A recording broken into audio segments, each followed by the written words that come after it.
Ces propos immaturés et indigestes tenus par M.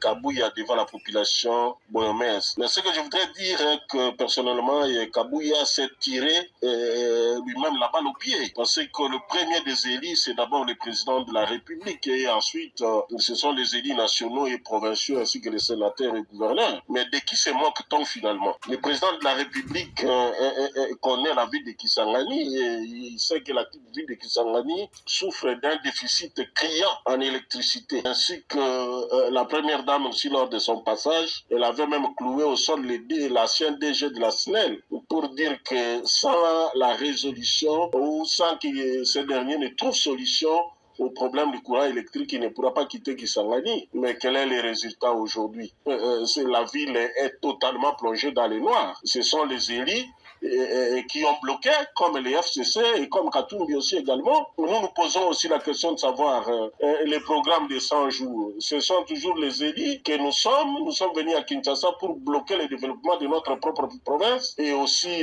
les Chilés Gelou qu'ils ont initiés. Voilà donc même les derniers passages du Premier ministre Samalou Kondé à Kisangani. Je pense qu'il est allé aussi constater de visu la dégradation de la voirie urbaine ainsi que sa détérioration, sans toutefois aussi oublier la vétusté de la centrale qui fournit de l'électricité. C'est un aveu d'échec. Nous ne pouvons pas suivre les équilibrations de M. Kabouya. M. Kabouya devait plutôt féliciter les 10 élus nationaux de la Tchopo sur les 16 qui sont dans l'Union sacrée. Et ces élus, les 10 que je viens de faire allusion, sont toujours à la pointe. Si aujourd'hui l'Union sacrée a cette majorité parlementaire, c'est provoqué par un élu de la Tchopo. Et voilà qu'aujourd'hui, M.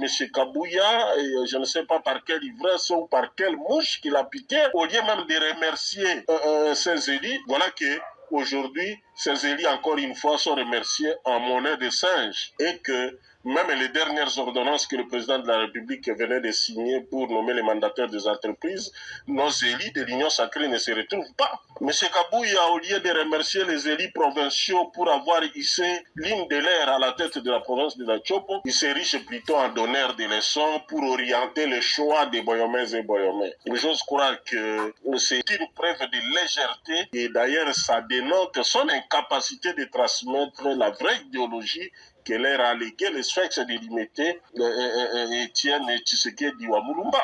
Et donc, je voulais conclure, Boyomais et Boyomèques, ça, ce sont déjà des équilibrations et des gesticulations par rapport à l'année 2023 qui s'annonce déjà. Et que nous disons qu'au niveau des élus ici, on n'a même pas encore résolu les mensonges ou les tirs ciblés des faillots de 21 000 $.